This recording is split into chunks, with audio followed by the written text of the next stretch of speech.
É melhor olhar para... Tá. Sim. E vou fazer aqui. Boa noite a todos, sejam bem-vindos. Mais uma vez nós temos a nossa interlocução online. Como vocês sabem, é um evento que ocorre toda primeira sexta-feira do mês. É um evento gratuito e tem por objetivo discutir assuntos dentro do campo da conscienciometria. Então, hoje nós trouxemos a professora Delmara. A professora Delmara é psicóloga, né? Ela é conscienciômetra docente e é voluntária aqui da Conscius desde 2009. Não, sou voluntária da Conscienciologia. Desculpe. Desde 2009. Na Conscius desde 2012. Tá okay? E eu queria colocar mais anos aqui de trabalho para ela aqui dentro da Conscius. Bem, o tema de hoje é referente aos 10 anos de aniversário da Conscius, né? Então, a Conscius já vem atuando dentro do campo da conscienciometria há 10 anos. E nós tivemos um verbete, né? Foi recente, foi dia 24, né? Foi dia 24 agora de fevereiro. Nós apresentamos o verbete Conscius em comemoração a essa primeira década de conscienciometria. Perfeito. Então, nós vamos já dar início, né, com o trabalho desse estudo dos 10 anos de conscienciometria. E, bom, você está com a palavra, então, por favor. Tá bom, então, boa noite a todos, sejam todos muito bem-vindos a esse encontro online que a Conscius oferece. E a gente está aqui, então, para conversar um pouquinho, para debater e esclarecer a respeito do histórico da conscienciometria. E também estamos disponíveis para informar a respeito das nossas atividades, a respeito das nossas técnicas, as técnicas conscienciométricas que utilizamos aqui na Conscius. Então, se sintam à vontade para interagir, perguntar, questionar. Então, gostaria primeiramente de apresentar um breve histórico a respeito da conscienciometria, como que tudo começou. Porém, antes eu gostaria de apresentar a definição dessa especialidade, né, que é um subcampo da holomaturologia.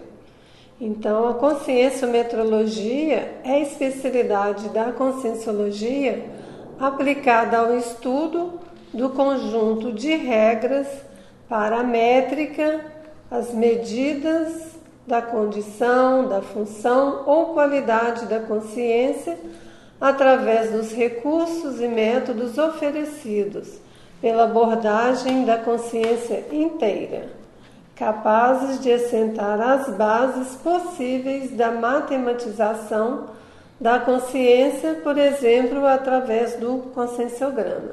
Então, essa é uma definição apresentada pelo professor Valdo, e é importante a gente focar bem nessa questão do objetivo da especialidade, que é a matematização, a medição da consciência, utilizando várias técnicas para isso e abordando a consciência nas suas várias interfaces, nas suas várias formas de manifestação.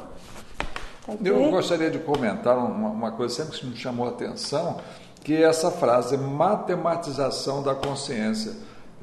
Nós falamos de coisas que são tangíveis, palpáveis, então você mede, pesa, você tem uma forma de aferir um atributo daquele objeto, daquela matéria. Mas quando chegamos no campo da consciência, matematizar a consciência fica algo, assim, digamos, bem abstrato, né? Teria uma forma assim maior de a gente colocar a matematização da consciência? Sim, é a medição da consciência estabelecendo critério de referência. Então, a gente utiliza principalmente o conscienciograma, né? Que é o livro de técnicas da conscienciometria escrito pelo professor Valdo. Então, é a principal ferramenta que utilizamos para fazer essa matematização da consciência. O conscienciograma ele apresenta 2.000 questões, onde a gente vai fazer uma autoavaliação, buscando fatuísticas, casuísticas, né, buscando na nossa holomemória os fatos que apresentam parâmetros para que a gente possa fazer medição da nossa manifestação.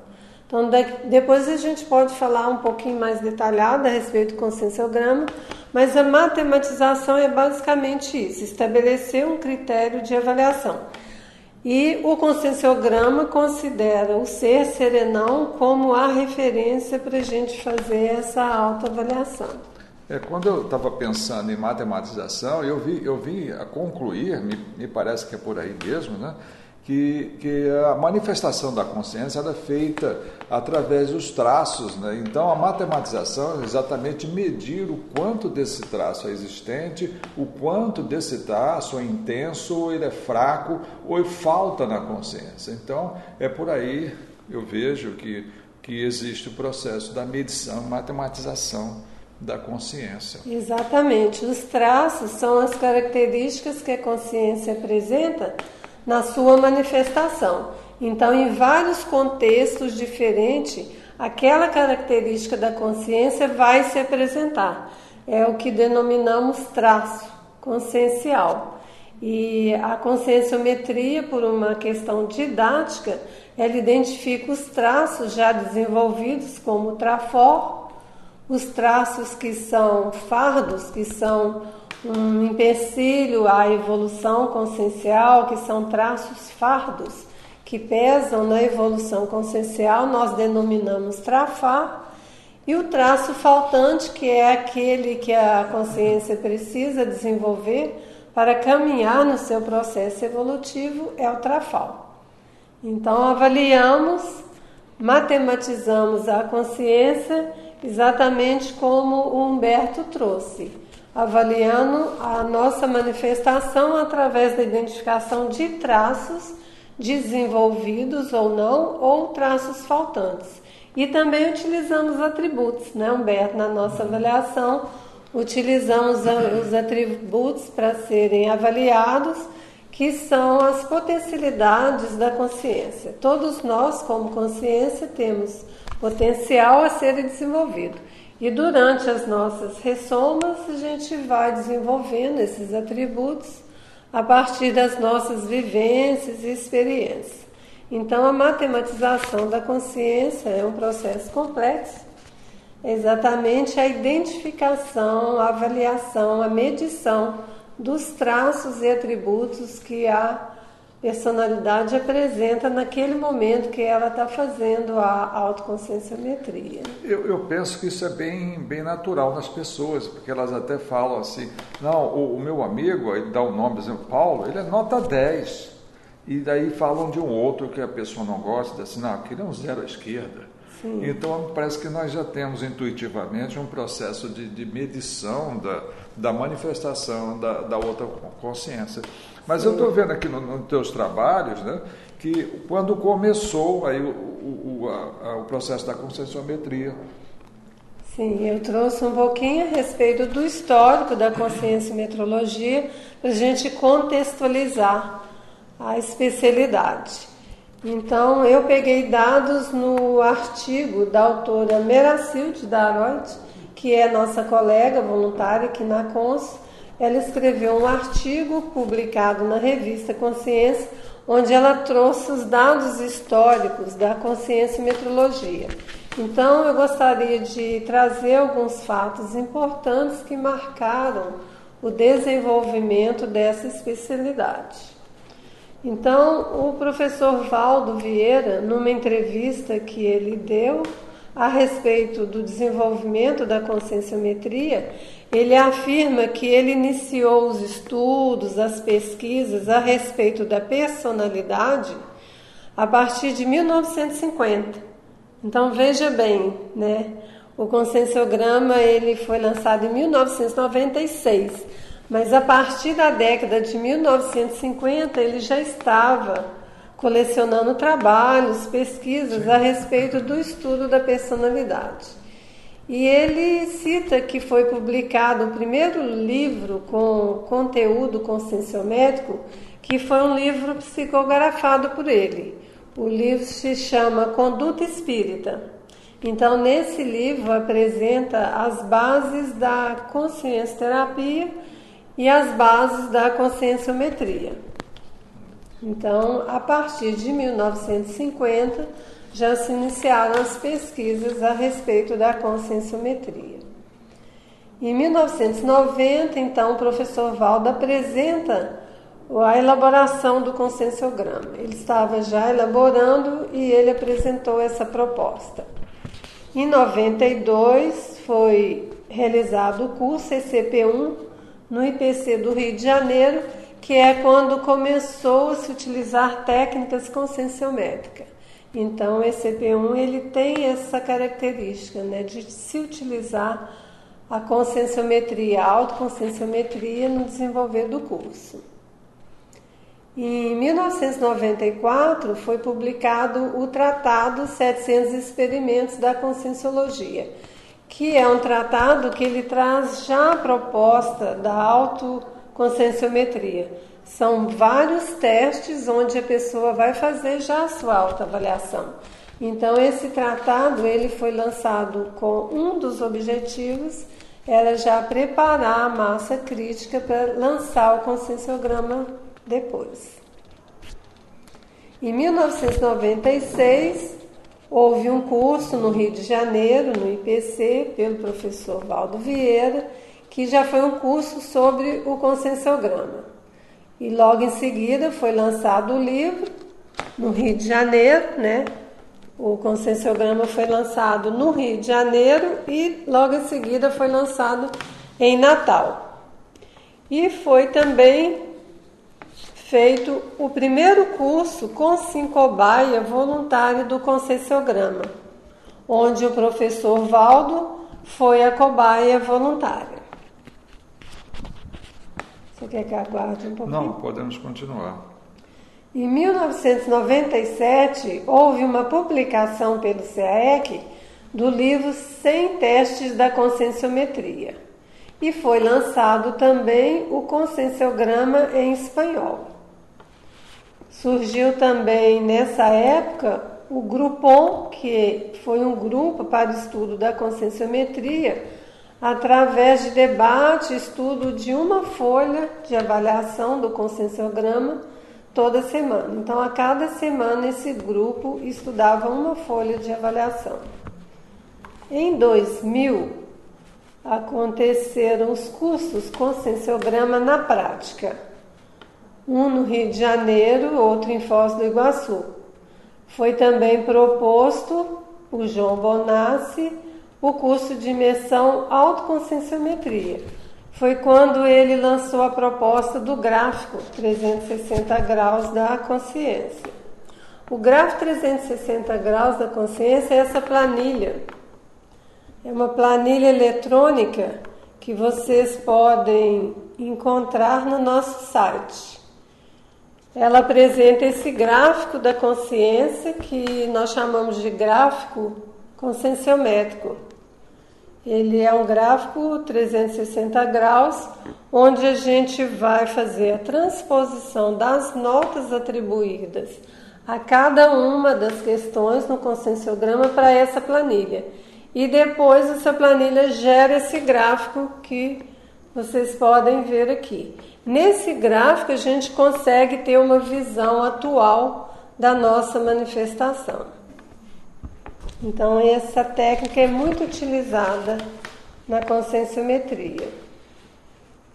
Depois, em 2001, houve o primeiro encontro do Grupom. Em 2002, teve a fundação do Colégio Invisível da Conscienciometrologia. Já, esse evento foi super importante porque tornou-se mais sistemático o estudo, a pesquisa da conscienciometria.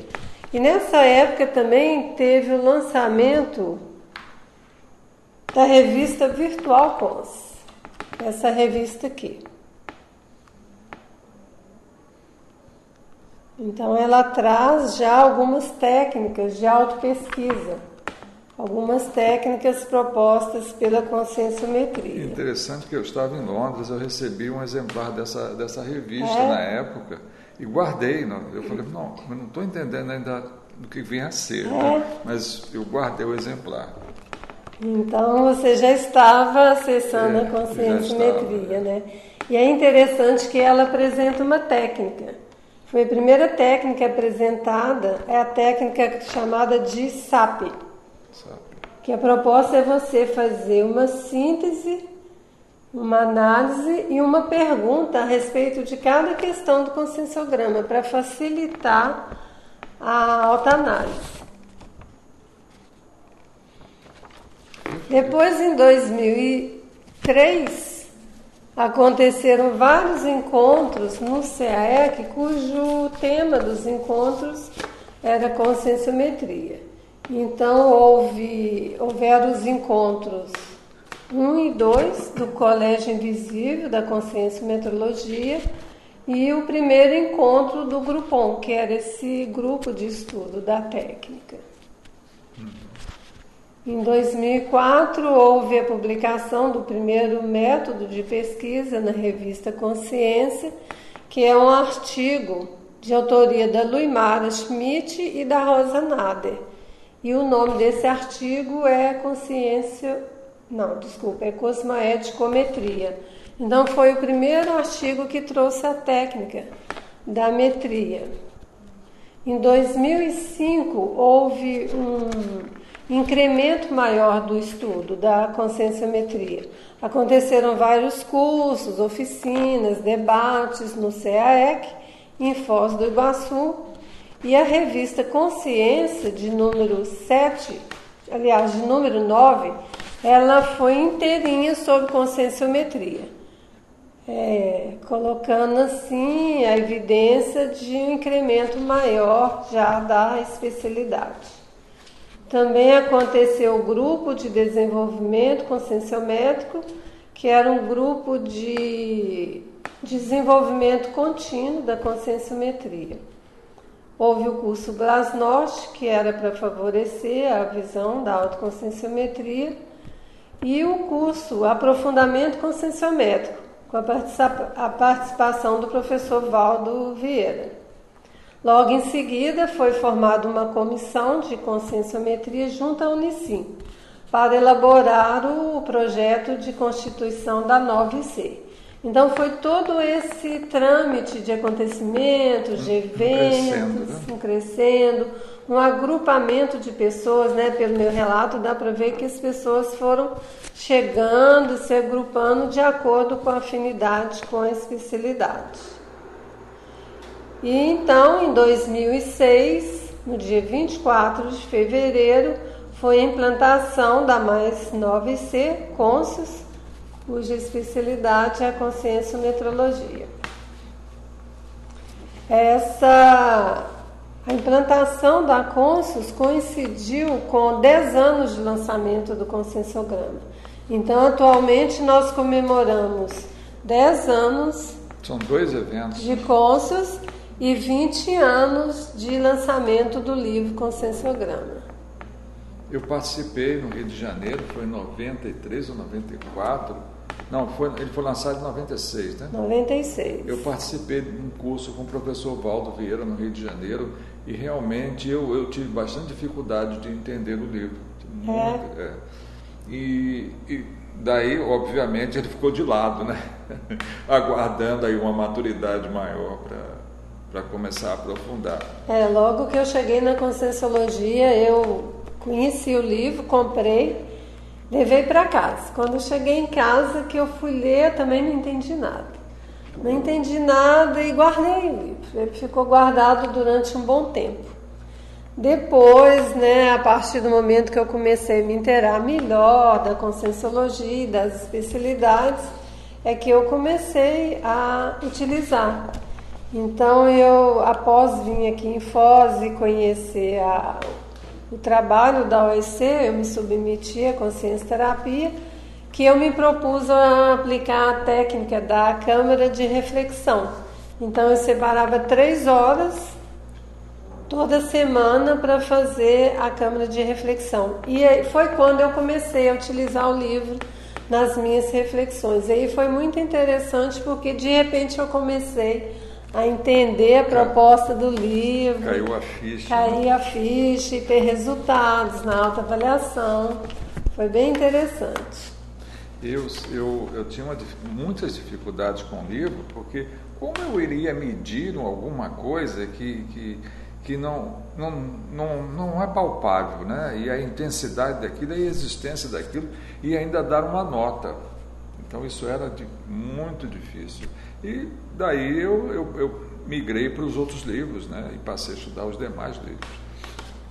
Mas eu queria chamar a atenção de todos, que vocês podem baixar da internet o verbete Conscius, no qual a professora Delmara estava presente e estava defendendo o verbete. Esse verbete é, de fato, o que faz a comemoração, digamos assim, né? dos 10 anos de Conscius, né? Então, vocês vão encontrar todos os detalhes e a sequência dos trabalhos desenvolvidos, não tão pormenorizadamente, assim como a professora Delmara está apresentando agora. É importante também, Humberto, a gente ressaltar algumas realizações, né, já materializadas, que já aconteceram a partir da proposta da conscienciometria. Eu posso, um instantinho só, claro, ler aqui a definição da Conscius, né? A Conscius chamada a Associação Internacional de Conscienciometria Interassistencial. É uma instituição conscienciocêntrica, multidimensional e cosmoética de natureza científica, educacional e cultural, apolítico, apartidária, sem fins lucrativos, independente, fundada em 24 de fevereiro de 2006, mantida por voluntários, com sede em Foz do Iguaçu, Paraná, dedicada ao estudo e à aplicação de técnicas para o auto e heteropesquisa conscienciométricas. Isso mesmo. Esse verbete foi uma proposta que aconteceu durante uma das nossas reuniões. Então, em comemoração à primeira década, foi proposto que eu elaborasse esse verbete na condição de coordenadora geral da CONS, e aí eu aceitei o desafio, mas ele não foi construído apenas por mim. A colega voluntária, na época, a professora Nina Rosa Manfroy, também participou exaustivamente da elaboração do verbete, e outros colegas também nos ajudaram com ideias, com contribuições. É importante também a gente lembrar que existe um laboratório, onde o tema do laboratório é a autoconscienciometria. Esse laboratório está localizado no campus da Aracê. Ele foi inaugurado em 2008. Eu já participei, já fiz experimento nesse laboratório, é bem interessante e vale a pena conhecer. É importante a gente ressaltar também que em 2002 foi realizada a primeira jornada internacional de conscienciometrologia. E foi feito, nessa época da jornada, o lançamento do conscienciograma em inglês. Então, numa parceria CONSUS e IAC, foi lançado o conscienciograma em inglês. Ele é extremamente útil para os colegas, né, que estão fora do Brasil, que falam outras línguas. É interessante que nessa época eu saí de Londres e fui para Portugal. Foi nessa época? Em julho, 2014. Não, foi 2012. 2012. Foi o lançamento. Interessante as coincidências, né? É interessante quando a gente faz um levantamento histórico, a partir das datas e dos eventos, dos fatos que foram registrados, a gente fazer esse paralelo, né? Onde eu estava nessa época, o que eu estava fazendo. Então, quando eu vi o histórico a primeira vez, eu também fiz essa análise que você está fazendo agora. O que eu estava fazendo quando foi lançado o conscienciograma? Aonde eu estava e qual era a minha prioridade quando foi fundada a Conscius? para a gente localizar a afinidade e o decorrer do desenvolvimento desse rapport, né? Das conexões, né? Sim. É muito, muito bom, porque isso realmente repercutiu lá nas minhas coisas lá fora e que me levaram para Portugal. Interessante. Muito interessante. Outro fato importante também para a gente ressaltar foi o lançamento da revista Glasnost. Então, foi lançada a primeira edição em 2014. Também em 2014 teve o primeiro curso de campo, que foi imersão em conscienciometria. Então nós temos o volume 1 e o volume 2 da revista Glasnost. E finalmente agora, em 2016, estamos comemorando então a primeira década de conscienciometria e os 20 anos do lançamento do conscienciograma. Então é um momento para comemoração, para satisfação e principalmente um momento para a gente manifestar a gratidão por todos os colegas que nos antecederam, né? Sem o trabalho dos nossos colegas anteriores à nossa chegada, não seria possível tantas realizações. Tem uma ortopensata que encaixa muito bem, está no seu verbete, eu gostaria de chamar a atenção para ela. Diz assim: errologia. A fim de buscarmos os acertos, a errologia pessoal é um dos temas essenciais da conscienciologia. No universo conscienciológico, há várias instituições conscienciocêntricas destinadas a assinalar os erros, oferecendo ao mesmo tempo as técnicas eficazes de bani-los de nossas vidas. Por exemplo, essas três: a Associação Internacional de Programação Existencial, que é a APEX, a Associação Internacional de Conscienciometria Interassistencial, que é a CONSCIUS, e a Organização Internacional de Consciencioterapia, OIC. Então vocês vejam que errar é permitido, né? Faz parte da evolução o erro e o equívoco, né? E particularmente aqui na CONSCIUS, a especialidade de conscienciometria, ela vai permitir identificar esses equívocos em relação à autoimagem, em relação ao que eu penso de mim mesmo, em relação à autoavaliação. Então, logo que a gente começa os cursos aqui na CONSC, que faz os testes autoavaliativos, a gente começa a ter a oportunidade de fazer esse ajuste para uma imagem mais realista. Então, é bastante comum esse autoequívoco através de uma hipervalorização ou uma autodesvalorização em relação à própria imagem. Então é nesse sentido que a CONSCIUS está inserida aqui nessa ortopensata. Continuando aqui no verbete, tem um dado aqui que eu assinalei, que foi uma das perguntas, que é o mater pensene das possibilidades intraconscienciais a partir da vontade. Então, a vontade, ela promove toda uma mudança e, em função disso, existem inúmeras possibilidades para a consciência, uma vez que ela, usando a vontade, vai fazer as devidas reciclagens e mudanças, enfim, no holopensene. Sim, muito importante isso que o Humberto está trazendo, porque a vontade é que vai propiciar as condições de fazer reciclagem. Então, nós temos as ferramentas, a metodologia para a autoavaliação, mas sem a vontade não é possível fazer a reciclagem intraconsciencial.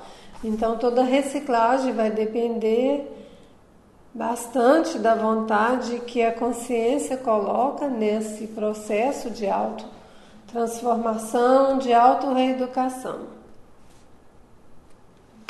Ótimo. Isso? Sim, sim.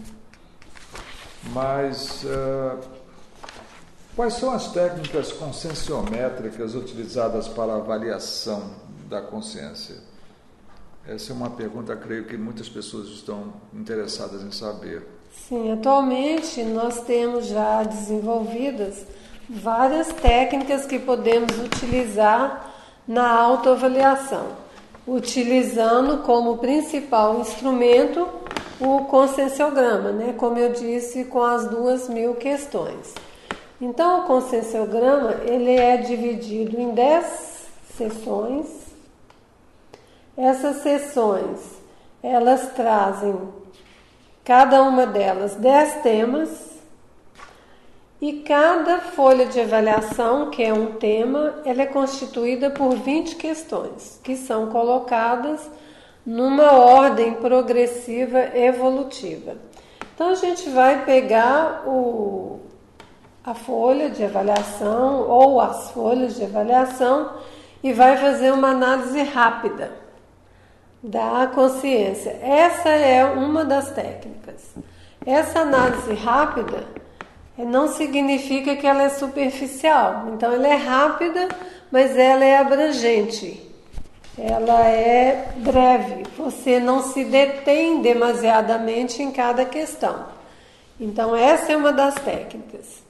Outra técnica é a análise profunda.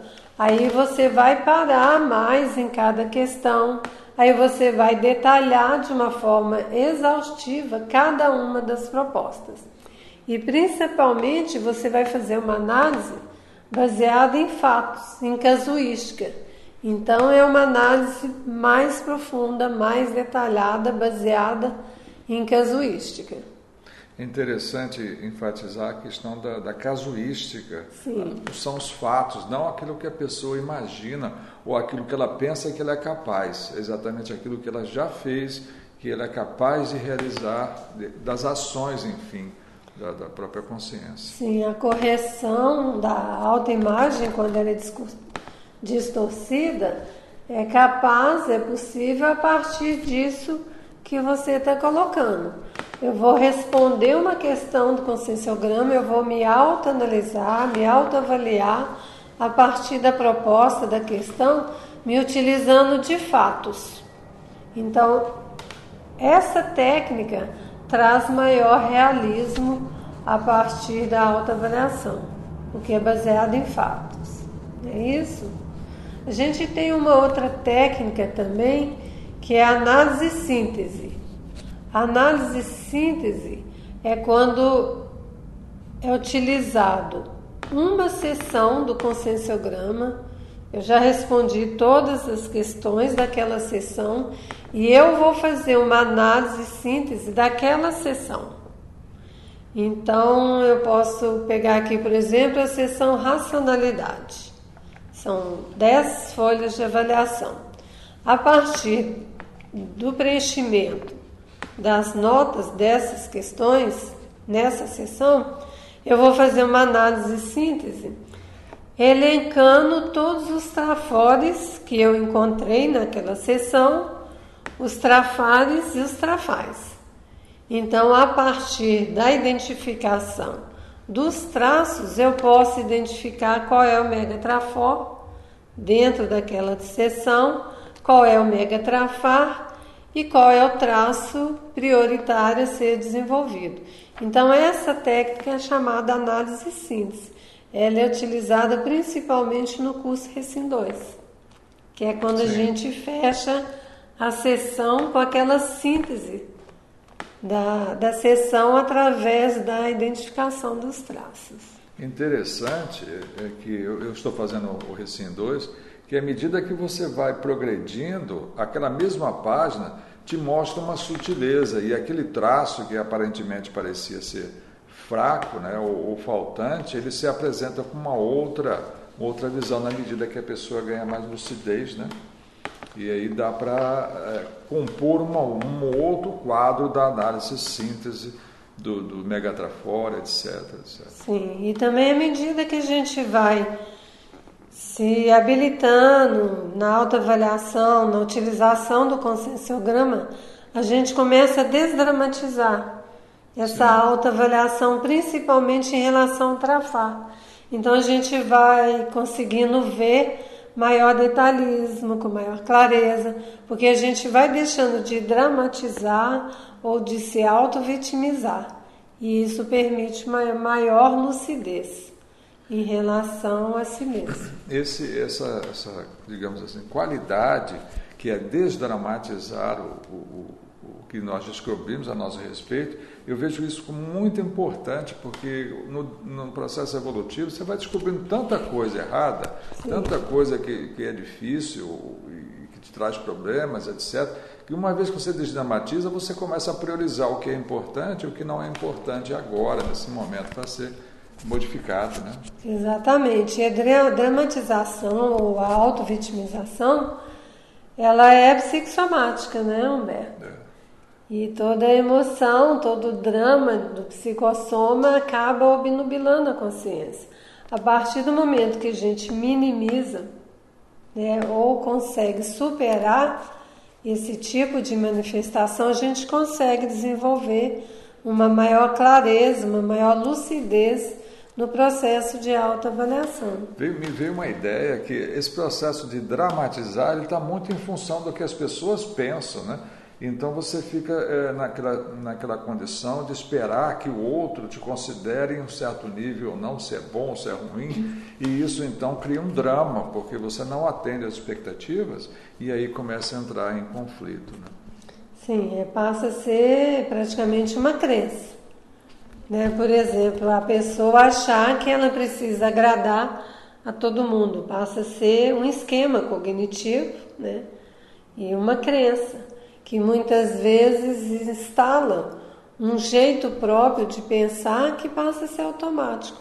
A gente chama de filtro, ou de esquema, ou de distorção cognitiva, e na hora da pessoa fazer a autoavaliação, ela vai se ver através desse filtro. E daí a imagem fica distorcida. Então é importante a utilização de técnica da forma mais racional possível para que a gente possa desenvolver essa lucidez em relação ao autoconhecimento. Me parece que isso vai até a infância, né? As pessoas dizem, olha, se você não se comportar, eu não gosto de você. Então, você faz alguma coisa em função de receber esse retorno, né? Se gostam ou não gostam. Sim, e também em relação a ressomas anteriores, né? Dependendo da nossa vivência, da nossa experiência, o contexto, a mesologia, a necessidade de sobrevivência, né? Vários contextos diferenciados provavelmente nos levaram a esse tipo de condicionamento, né? Então vamos imaginar aqui várias vidas na religião. Sim. Então é bem provável que a consciência tenha se enquadrado a esse paradigma, né? E a partir daí ela estabeleceu uma forma de pensar, uma forma de funcionar, uma forma de se manifestar. E isso pode se tornar automático se a consciência não questiona, se ela não aplica o princípio da descrença, e numa ressoma posterior ela pode apresentar esse tipo de funcionamento, muitas vezes sem entender a raiz daquilo. Então, a autoconscienciometria nos permite também identificar essas raízes, essas causas, essas origens da nossa manifestação atual. E usar o referencial externo é um pouco perigoso, né? Porque existe todo um grupo de pessoas que tem uma forma de pensar que é de fato errada. E aí você acha que eles deveriam aferir as suas qualidades, e com isso você acaba se nivelando por baixo, porque eles dizem que o que você faz é bom se você fizer o que eles acham que é bom. E aí fica dependendo do paradigma adotado, o referencial de avaliação é diferente. Então, se estamos adotando um paradigma consciencial que considera a energia, considera a serialidade, considera a interação energética entre pessoas e ambientes, considera a multidimensionalidade, então vamos ter novas variáveis de avaliação. Então, a referência é outra. Exato. Não é isso? Mas você ia mencionar alguma coisa sobre o Consciência Cobaia. A gente estava falando a respeito das teorias de avaliação da consciência, então eu citei a análise rápida, a análise profunda, a técnica da análise e síntese, e temos também a técnica do Consciência Cobaia. Então essa técnica ela é muito utilizada no curso Consciência Cobaia Voluntário do Conscienciograma. É uma técnica onde se instala um laboratório multidimensional, consciencial, onde a pessoa se dispõe à autoexposição, ela vai expor o seu Labicon, e a partir do estudo dessa consciência, observando seus erros, equívocos, acertos, superações, a gente vai fazer a medição daquela consciência. Então ela escolhe uma folha de avaliação, ela apresenta as respostas, as notas que ela se deu, os outros alunos vão ajudando com questionamento, com perguntas, vão ajudando nessa autoexposição, nessa autoavaliação, e posteriormente vamos apontar o grupo, o grupo de professores, o grupo de alunos, vai apontar para a Consciência Cobaia os trafores percebidos em relação àquela autoexposição. Então é elencado vários trafores, ela escolhe um que ela quer utilizar para trabalhar aquele contexto. E assim também é feito com a lista de trafares, depois com a lista de trafares. Então é feito numa linha horizontal a conexão entre trafor, trafar e trafal em relação àquela folha. E aí a Consciência Cobaia tem condição de visualizar a programação, o planejamento da reciclagem que ela quer fazer em relação à casuística que foi apresentada no Consciência Cobaia. Então é uma técnica muito utilizada. Basicamente o Consciência Cobaia é o carro-chefe, dos cursos aqui na Conscius. A outra técnica é o gráfico, que nós já falamos um pouquinho, Eu trouxe aqui o meu gráfico para ilustrar. Então, é feita a análise, a resposta, a atribuição de notas a cada uma das 2.000 questões do conscienciograma. Depois essas notas, elas são... É feita a transposição dessas notas para a planilha eletrônica. Quem tiver interesse pode baixar a planilha através do nosso site. O nosso site é www.conscius.org.br. Então baixe a planilha, transcreve as notas atribuídas a cada uma das questões do conscienciograma para essa planilha e depois tem um comando de gerar o gráfico.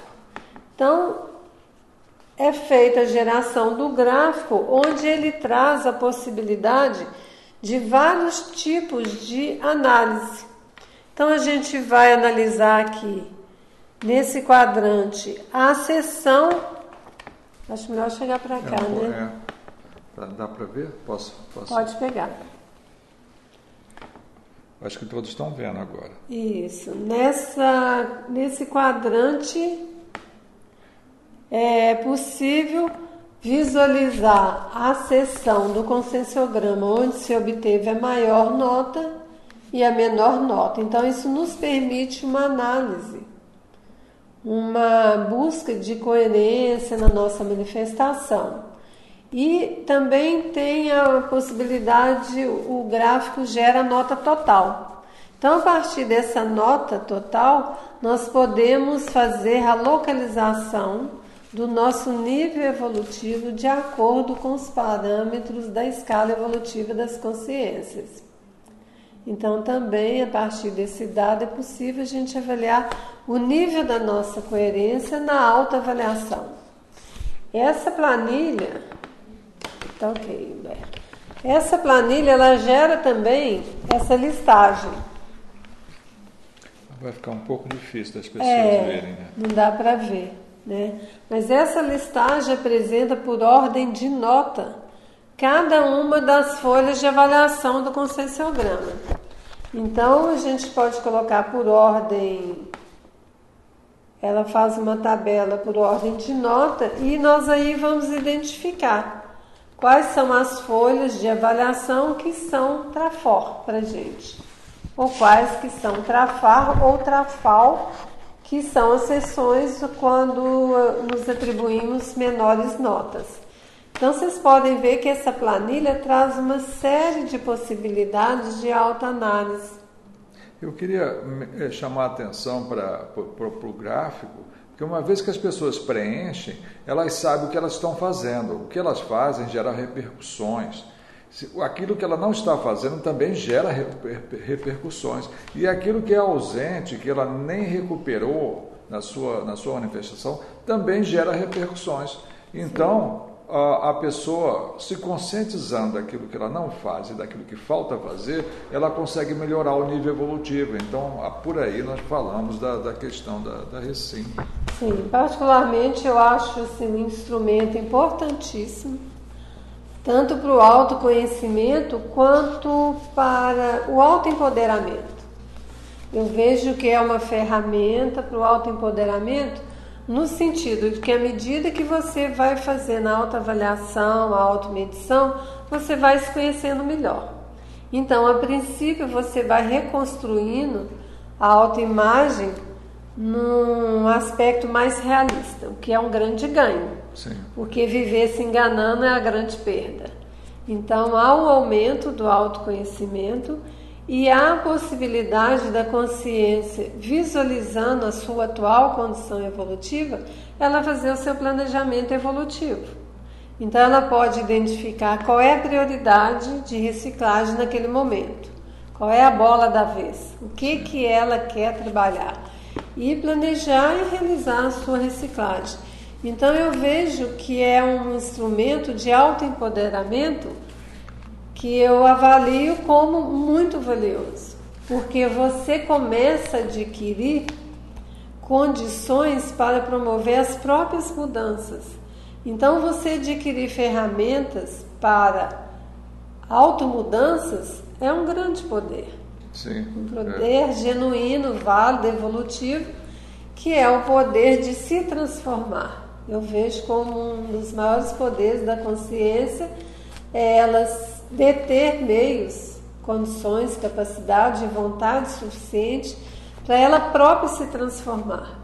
Então é uma autolibertação, não é isso? Sim, ela tem a força para fazer a mudança sem esperar que essa mudança venha de qualquer local ou caia do céu, Sim, uma coisa assim, né? Exatamente, porque na religião, por exemplo, é preconizado que a evolução, o estado de maior plenitude espiritual, um estado de santificação cai do céu, é isso? Exato. Vem algo externo, vem um ser poderoso que faz a mudança de condição da consciência, que faz um resgate da consciência. Então isso é um mito, né, que as religiões alimentam. A evolução não se dá dessa forma. A evolução se dá através de autoesforço próprio.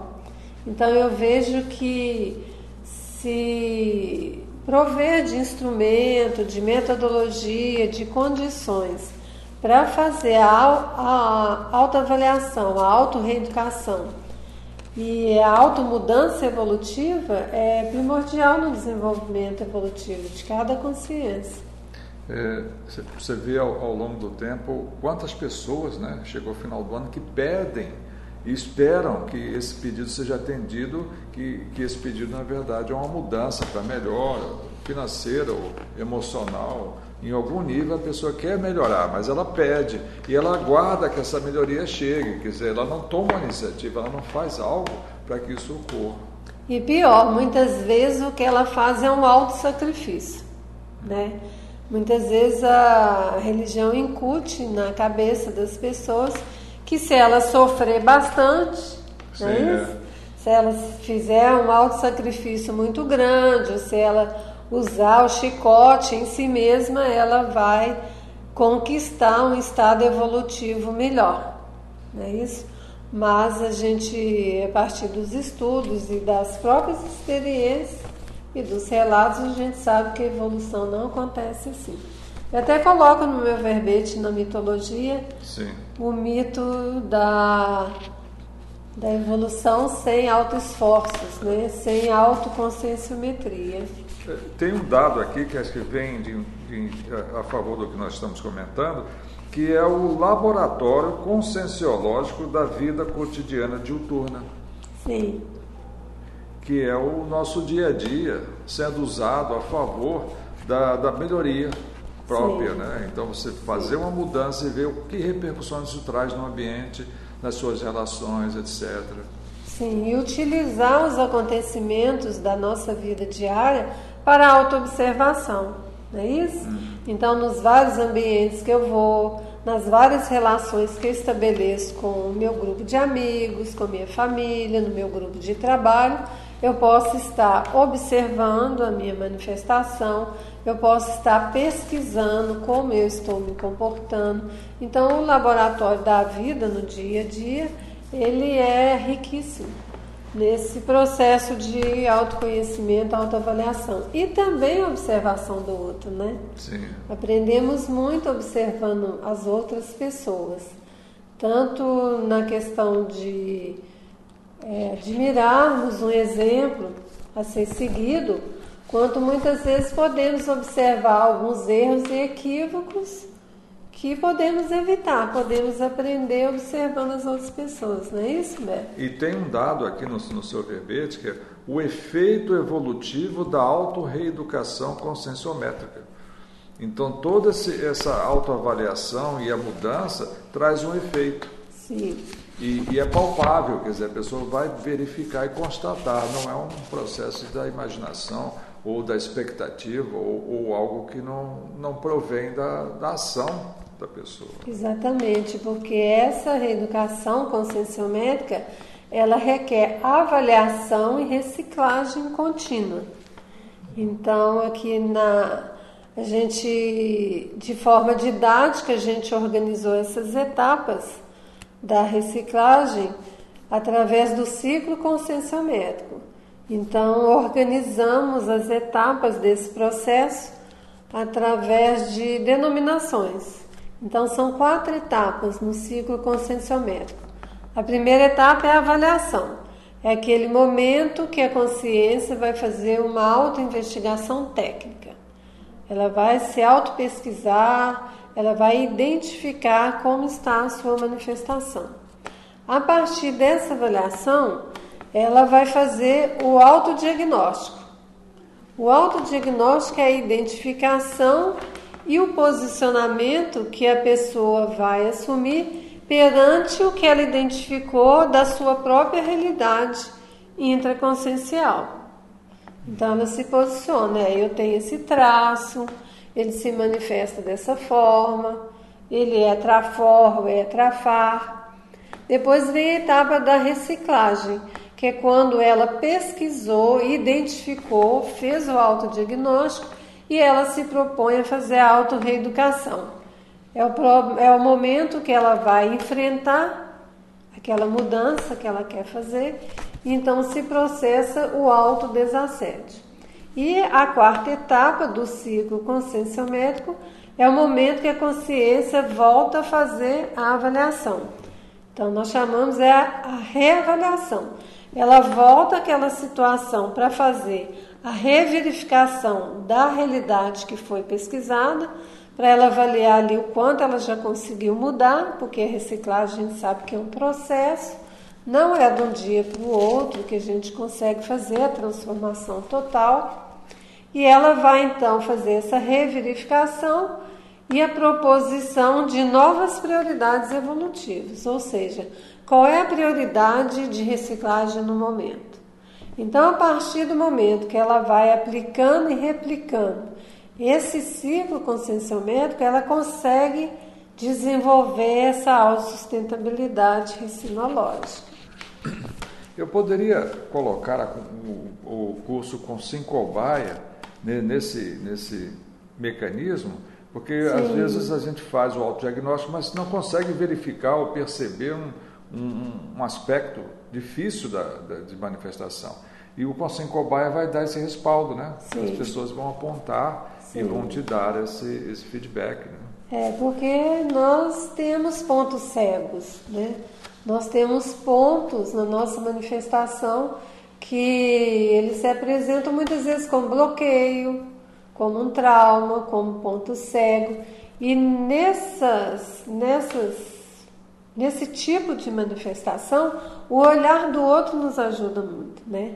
Então, no Conselho Cobaia, a gente tem os colegas e os conscienciômetras docentes que vão nos ajudar a perceber, a enxergar aquilo que estamos tendo dificuldade para perceber. Então, é importante essa autodisposição para a autoexposição, sim. Lembrando sempre do princípio da descrença, né? Sim. É receber a heterocrítica, receber as anotações, porque todo curso tem um monitor que vai fazer as anotações para o Conselho Cobaia, e depois você vai para a sua reflexão, auto-aplicar o princípio da descrença. Me parece que o maior percentual de pessoas reside na dificuldade de perceber o trafor, né? Porque a pessoa faz tão bem, dizem assim, a pessoa faz com o pé nas costas. Então a pessoa faz tão bem que ela não consegue perceber que as outras pessoas não fazem da mesma forma que ela faz, né? Ela faz de uma forma tão natural que passa despercebido para ela. Isso aconteceu comigo. Então foi uma surpresa agradável, né, positiva, descobrir trafores que você manifesta, que é óbvio para as outras pessoas, mas que para você estava desapercebido. E o que acontece a partir daí é que a gente não valoriza ou não aplica adequadamente. E outra questão também em relação ao trafor, muitas vezes a dificuldade de assumir a responsabilidade decorrente da autoassunção daquele traço, né? Muitas vezes é uma dificuldade também nesse aspecto. Eu penso, né, quer dizer, é um pensamento meu, que as pessoas que têm aí uma origem religiosa, elas observam muito o trafar, e elas esquecem o trafor, porque o trafar tem alguma coisa relativa ao sofrimento, etc., que vai levar a pessoa a um nível melhor, né, evolutivo, dentro daquele paradigma, né, não é isso? Sim, é dentro daquele paradigma que considera o sofrimento como um enaltecimento da consciência, não é isso? É um equívoco em relação ao processo evolutivo. E ela esquece os potenciais. Sim. Daí a gente fala da visão trafarista ou da visão traforista, que é quando você tem um olhar ou uma avaliação, uma autopesquisa focada no trafor, focada no potencial, nos traços fortes da pessoa. Ou quando você tem uma visão, uma avaliação focada nos trafares, nos traços fardos da consciência. Sim. Mas, então, qual seria o próximo passo aqui no seu trabalho? Eu só gostaria de lembrar que nós estamos assim a quase 8h30, né? 20h30, não sei quanto ainda temos de material para apresentar o nosso público. Isso, meia hora ainda, né? Exato. Eu acho que poderia ser bem útil a gente falar um pouquinho a respeito das atividades regulares que acontecem aqui na Conscius, como forma de esclarecer a respeito do nosso trabalho e também de divulgar a oportunidade para quem se interessar em vivenciar os cursos que propõem, que trabalham a conscienciometria, né? Então, como nós já falamos, nós temos mensalmente o curso Conselho Cobaia voluntária do Conscienciograma. Esse curso ele acontece sempre às segundas, sextas-feiras de cada mês. Não é isso? Sim, exatamente. Ele acontece aqui na Conscius, no período da tarde, de 15 às 20h30. Então, esse curso ele é mensal, a agenda dele está editada no nosso site e os próximos cursos desse semestre vão acontecer no dia 11 de março, no dia 8 de abril, no dia 13 de maio e no dia 10 de junho. Então, lembrando, é sempre a segunda sexta-feira de cada mês. Quem se interessar pode também ligar para o nosso telefone para obter mais informações. O nosso telefone é o prefixo 45 2102 1460. É mais tranquilo a pessoa ligar no horário da tarde, no horário de 12 às 18 horas, que temos o atendimento da nossa secretária, a nossa colega Silvia. Temos uma pergunta aqui, gostaria, a Maria Lúcia de Londrina pergunta: professora Delmara, poderá haver distorções nas notas dadas a si mesmo e, como consequência, uma visão distorcida de si mesmo? Maria Lúcia, né? Maria Lúcia. Sim, Maria Lúcia, é bastante comum acontecer essa distorção na autoavaliação, principalmente quando fazemos a autoavaliação pela primeira vez. Quando a gente, pelo menos aconteceu comigo, quando eu fiz a primeira avaliação, eu pude perceber essa distorção a partir do feedback dos professores. Quando a gente vai fazer o fechamento do curso, por exemplo, onde tem uma apresentação do mapa autoconscienciométrico, então a gente pode perceber as distorções na autoavaliação. É bastante comum. E aos poucos a gente vai conseguindo ajustar essa autopercepção para uma forma mais realista. É comum, sim. Às vezes a pessoa pensa que um dado traço de manifestação ele não é tão importante, mas ao longo do tempo ela ganha mais lucidez, ela percebe que aquele traço é importantíssimo. Sim. Se ele é forte, é excelente, mas se ele é fraco ou ele é ausente, daí o resultado não é, digamos assim, não otimiza a evolução, ele simplesmente é um elemento que retém a pessoa nesse desenvolvimento, mantém ela presa, né? Sim. Não sei qual seria o seu. Eu tenho uma pergunta aqui quanto como podemos desenvolver a conscienciometria. O desenvolvimento da conscienciometria ele pode se dar através da aplicação do ciclo conscienciométrico, que são aquelas etapas de avaliação, diagnóstico, reciclagem e reavaliação. E utilizando principalmente o principal instrumento que nós temos, né, de medida da consciência, que é o conscienciograma. Você poderia falar um pouco de como utilizar o conscienciograma na autopesquisa? Então, vamos lá. O conscienciograma ele é dividido em 10 sessões, né? Essas sessões elas consideram as variáveis primárias. Então, as primeiras 4 sessões elas utilizam essas variáveis primárias, que são a respeito do holossoma. Então, a primeira sessão ela é o soma, onde nós vamos fazer a avaliação do soma. A segunda sessão é bioenergética, onde é feita a avaliação do nosso energossoma. Depois, a terceira sessão é a antiemocionalidade. Nessa sessão, nós vamos avaliar prioritariamente o psicossoma. A quarta sessão é a racionalidade, quando vamos avaliar o mental soma. Depois, nós temos avaliações relacionadas a 6 atributos, que são liderança, comunicabilidade, priorização, coerência, consciencialidade e universalidade. Esses atributos eles estão correlacionados ao ego. Então, esses temas compõem o conscienciograma. Cada uma das sessões, como eu disse, tem 10 folhas de avaliação. E cada folha apresenta um tema. Então, aqui, acho que dá para ver, no conscienciograma, Nesse cabeçalho aqui, a gente tem primeiramente o nome da sessão. Depois a gente tem folha de avaliação. Qual é a proposta a ser avaliada? E embaixo a gente tem o tema que está sendo avaliado.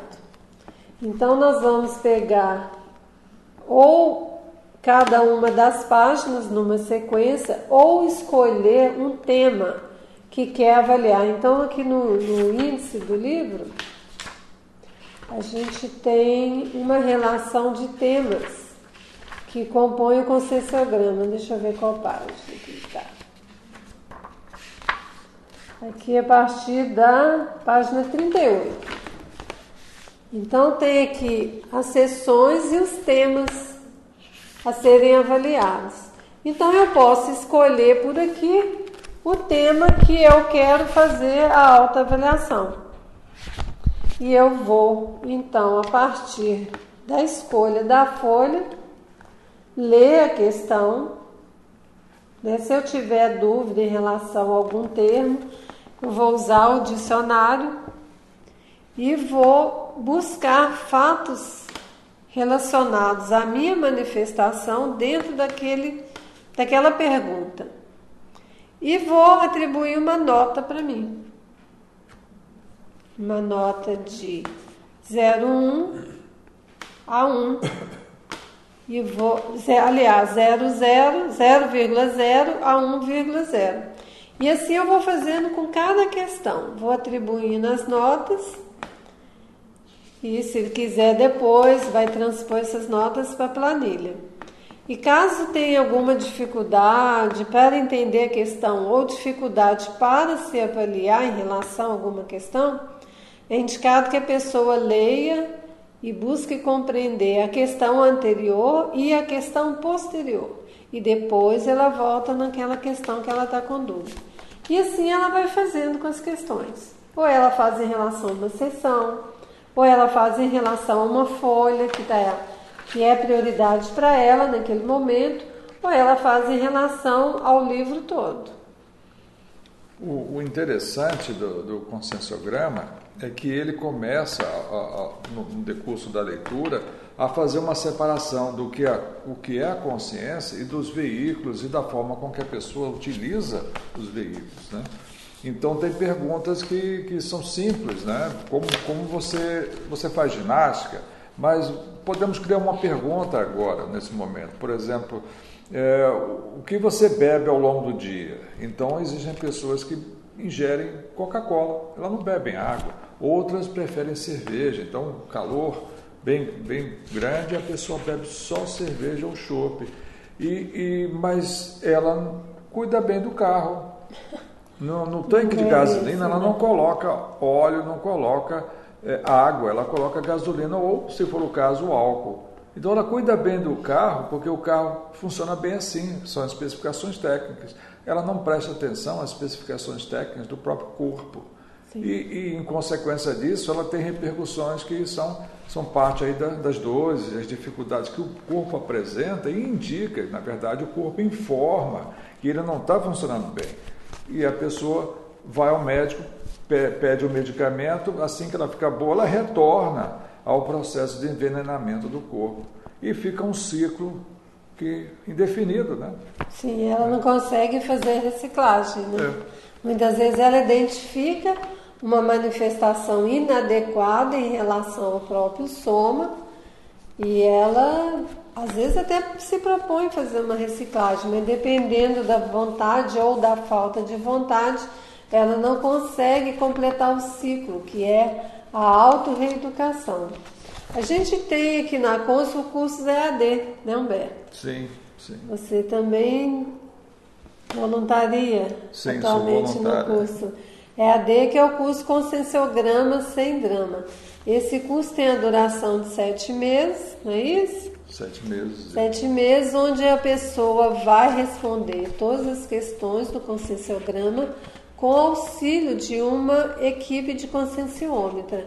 Então, diante de alguma dificuldade, de alguma dúvida, ela vai ter oportunidade de ter esclarecimento, de ter apoio, auxílio para responder o conscienciograma.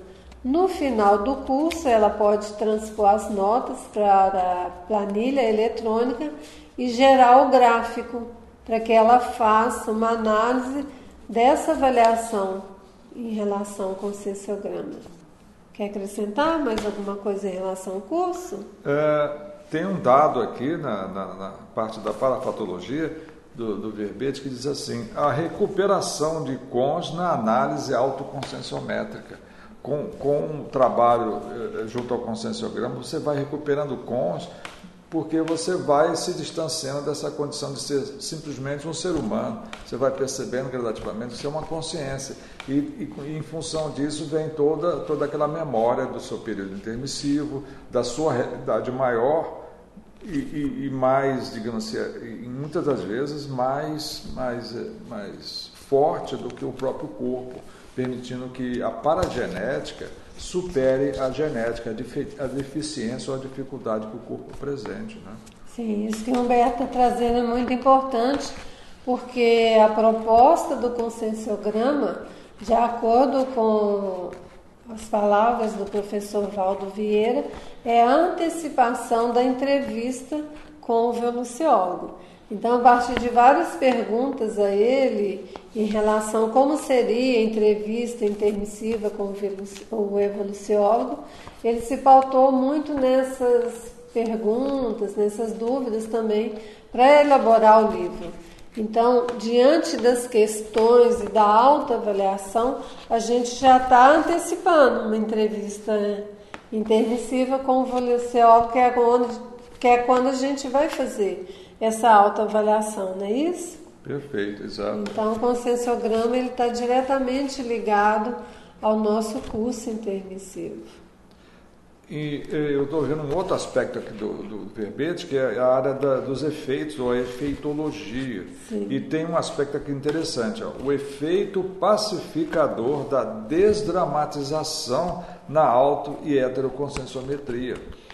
E então a pessoa vai se tornando tranquila, porque ela descobre coisas que ela não pode fazer nessa vida, então é isso, é o que pode ser feito, e outras coisas que ela pode fazer.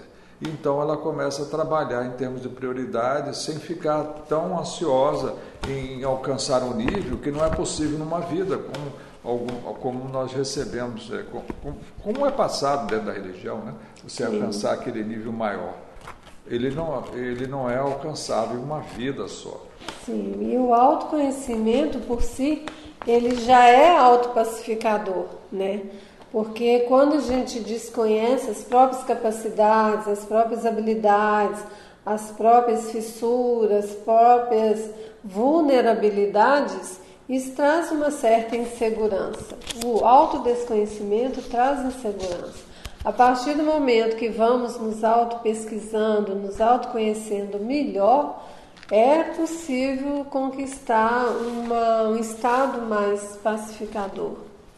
E tem um outro aspecto aqui que eu achei também muito interessante, a erradicação da fobia da autoexposição do Labicon pessoal. Sim. Também é comum a pessoa ter medo, ter receio de se autoexpor.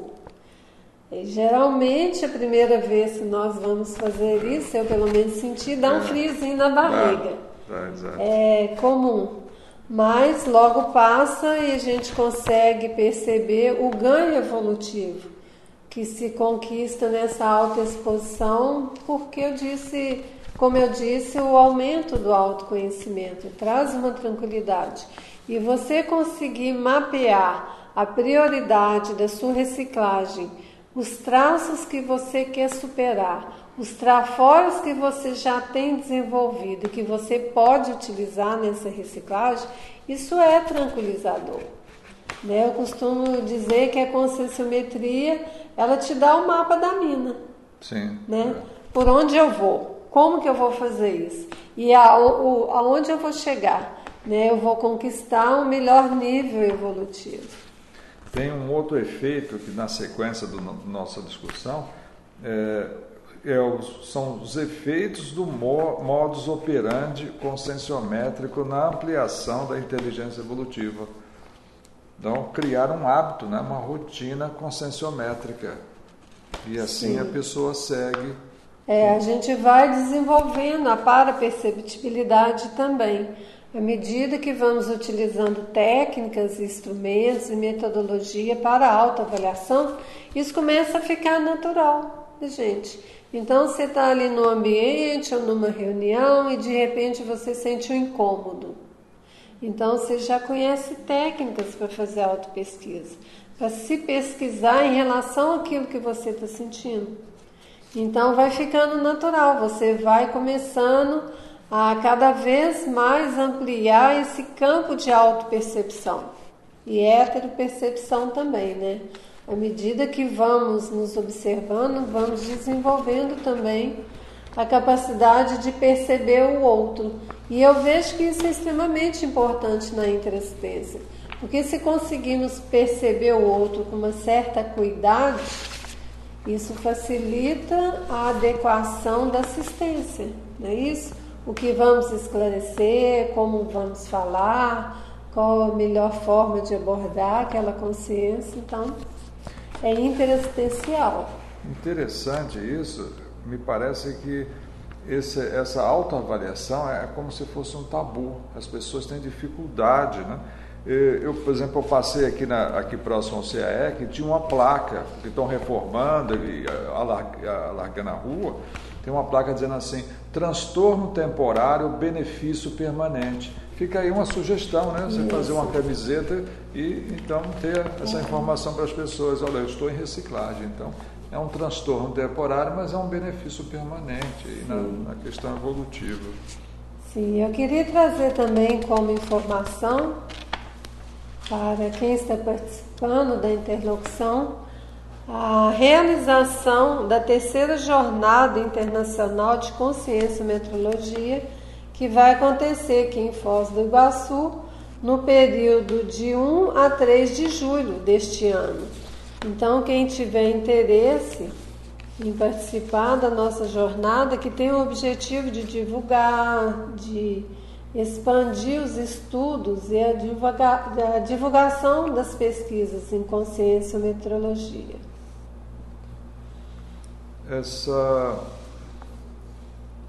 Esse evento ele terá participação, um dos participantes é a professora Alzira, que ela já está na Consul assim, de longa data, conscienciômetra, docente. Ela vai apresentar um artigo durante a jornada. E esse artigo, vamos ter, digamos assim, uma prévia desse artigo na próxima interlocução, que vai ocorrer agora em abril. Então eu convido a todos para essa interlocução, que vai ser, então, digamos assim, trabalhada pela professora Alzira. Sim, que então... é um tema, deixa eu passar aqui o tema, do artigo dela, Valdo Vieira, Conscienciometria, Conscienciograma, que é todo um trabalho que ela fez com o professor Valdo no período que ele estava aqui conosco como consim. Sim, então na primeira sexta-feira do mês de abril, sim, teremos então a interlocução conscienciométrica com a professora Alzira Gueis, e ela vai trazer a proposta do artigo que vai ser apresentado na 3ª jornada. Muito bom. Deixe-me ver, tem mais um material aqui no verbete que eu achei muito interessante, que eu gostaria que você falasse um pouco, que é esse programa da Consus, que é o programa autoconscienciométrico, que é uma linha de cursos, né? Nós já estamos aqui há praticamente quase que 10 minutos, então seria interessante que todos soubessem, né? Fica aí até o convite para as Consins e Consciex a participarem do nosso curso. Sim, Consins e Consciex são todos convidados a participarem da grade curricular dos cursos em conscienciometria, que acontece de forma ininterrupta aqui na Consus. Esse programa autoconscienciométrico, ele é composto por 3 cursos. O primeiro deles tem a duração de 7 meses, é o curso Teáticas da Conscienciometria Interassistencial. A próxima turma, ela vai iniciar, eu anotei aqui, a partir do dia... se não me engano, 7 de abril? 7 de abril. 7 de abril.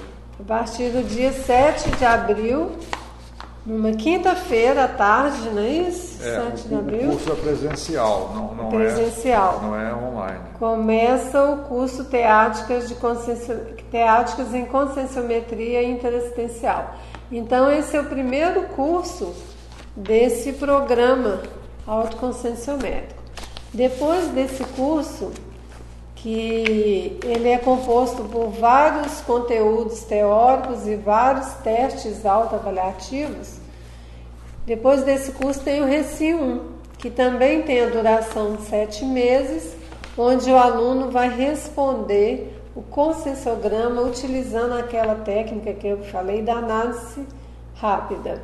No final ele gera o gráfico e apresenta o gráfico, recebe feedbacks, onde ele pode fazer o ajuste da autoavaliação. E depois, o terceiro curso nesse programa é o Recim 2. O Recim 2 tem a duração de 1 ano e 3 meses. Então, nesse momento, vai ser aplicada a técnica da análise profunda do conscienciograma. Então, cada aula são 2 consciências cobaias, cada um referente a uma folha de avaliação do conscienciograma. Então, durante 1 ano e 3 meses, a gente tem a vivência de consciências cobaias, tanto alunos quanto professores. Então, os professores também são cobaias, estabelecendo uma relação horizontal com cada um dos colegas em relação à conscienciometria. Todo esse programa ele tem a duração de 2 anos e meio. Então, é uma oportunidade para a autopesquisa. Isso é um aspecto que eu considerei muito importante na conscienciometria, que é a condição do professor apresentar o seu labicon, sua experiência pessoal, mostrar a sua dificuldade, os seus pontos fortes, são os elementos que vêm permitindo a pessoa evoluir, e assim o aluno também se sente motivado a apresentar também até as dificuldades e falar, desdramatizar toda a situação. E isso nivela o grupo todo, cresce o professor, cresce o aluno, porque todos nós ali temos um certo nível de afinidade e podemos compartilhar as dificuldades e os pontos fortes, sem nenhum drama, sem uma dificuldade, sem vergonha ou qualquer outro aspecto que nós aprendemos aí Exatamente, é um trabalho ombro a ombro, né, Humberto? É uma forma de desdramatizar e perceber que todos nós temos falhas, equívocos, que estamos juntos aí nesse processo evolutivo. Tem uma outra coisa também que nós podemos comentar aqui, que é parte aqui de todo o trabalho da Conscius, é a dinâmica parapsíquica conscienciométrica interassistencial. Ela é presencial, obviamente, ela ocorre no Hotel Mabu, próximo aqui ao CAEC, e é uma atividade que todos aqueles que estiverem aqui em Foz e quiserem participar estão convidados. É um trabalho de conscienciometria que fazemos, tem um campo conscienciométrico e tem um debate, digamos assim, um ambiente para compartilhar aquelas questões relativas às pesquisas individuais. Então, o campo promove essa autopesquisa. Sim. É utilizado uma pergunta do conscienciograma a cada semana, né, Humberto? No final da dinâmica é feito o sorteio da pergunta, então você vai ficar com aquela pergunta para reflexão e autoavaliação durante toda a semana. E como o Humberto disse, é um campo autoconscienciométrico onde a pessoa recebe o atendimento do EPICOM e depois ela vai para o colchonete. Nesse momento ela tem oportunidade para suas próprias reflexões em relação à autoconscienciometria. Eu acho importante também falar, se ainda der tempo, a respeito do nosso curso de campo. Ele acontece uma vez ao ano, é o curso Imersão em Conscienciometria, e esse ano ele vai acontecer nos dias 4, 5 e 6 de novembro. Ele também acontece no Hotel Mabu, e é uma oportunidade interessante de a pessoa fazer imersão na sua autoconscienciometria. Então, ela vai passar por estações de trabalho, onde ela vai ter a contribuição dos colegas e dos professores no processo de autoconscienciometria. Tem também o campo com EPICOM, onde ela recebe atendimento e onde ela vai aprofundar as suas reflexões em relação à autoconscienciometria. Eu gostaria de lembrar que as pessoas que quiserem participar da jornada, do próximo evento, a Jornada Internacional de Conscienciometrologia, e elas vão adquirir, no ato da inscrição, a revista Glasnost, que vai ser o número 3, né, da revista.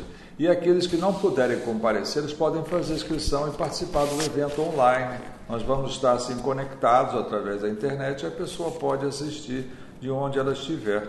Sim, é possível participar online da terceira jornada. Todos estão convidados no período de 1 a 3 de julho. Alguma coisa a mais? Nós estamos agora a 5 minutos do final da nossa interlocução online. Então fica aí o convite a todos para participar da próxima interlocução, primeira sexta-feira do mês de abril. Nós vamos falar sobre o artigo da professora Alzira que ela vai apresentar na terceira jornada. Fica também um convite àqueles que quiserem vir aqui para Foz, que nós temos aqui o Aconsincobai toda segunda sexta-feira do mês. Exceções é o mês de julho, né?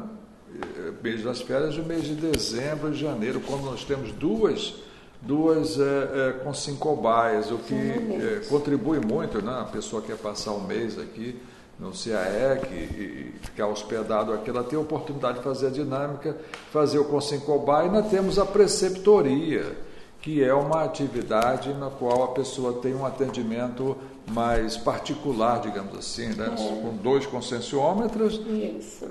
E ela pode trazer, por exemplo, o gráfico 360. Exatamente. Ela preparou e ela gostaria de ter um suporte, uma avaliação, um feedback daquilo que ela fez e qual seria o rumo dos trabalhos dela. Então tem essa atividade também. E ela pode escolher, né, Humberto? Ou ela faz um atendimento pontual, ou ela faz o atendimento de segunda a sexta. Então, é um conjunto de 5 atendimentos, como o Humberto disse, por 2 conscienciômetros, onde ela vai ter o atendimento pessoal em relação à autopesquisa dela. Sim. Bom, nós falamos do curso de imersão, né, novembro. Sim. Gostaríamos também de mencionar que nós estamos preparando, ainda está em projeto, o curso das teáticas de conscienciometria, que terá um outro enfoque, mas poderá ser feito através do sistema EAD. Né? Nós estamos preparando. Sim, é um projeto, né, que todos nós estamos bem motivados para ter condições de oferecer às pessoas interessadas na conscienciometria, mas que estão distante de Foz, né, estão fora de Foz, poderem fazer esse primeiro curso do programa autoconscienciométrico. E a gente poderia ver também se quer fazer, a Maria Lúcia quer fazer mais alguma pergunta, se ela tem mais alguma dúvida. Sim, a Maria Lúcia fez só uma pergunta, mas existe alguma questão, alguma pergunta pertinente? Uma dúvida que a gente possa, né, esclarecer? Nós já estamos finalizando. Eu acho que está tudo bem, está tudo tranquilo. Então, eu agradeço a todos aí a participação. Lembrando que a interlocução é um evento gratuito, então ele está sempre disponível toda primeira sexta-feira do mês. Agradecemos todos aí, tenham um bom final de semana e, bom, até o próximo mês, né? Agradeço também a oportunidade de estar aqui dividindo com vocês as informações, as divulgações, as técnicas de conscienciometria, algumas metodologias, e aguardamos vocês nos próximos encontros de interlocução conscienciométrica. Boa noite e bom final de semana a todos. Então, obrigado pela sua participação, foi muito bom. Obrigada a todos.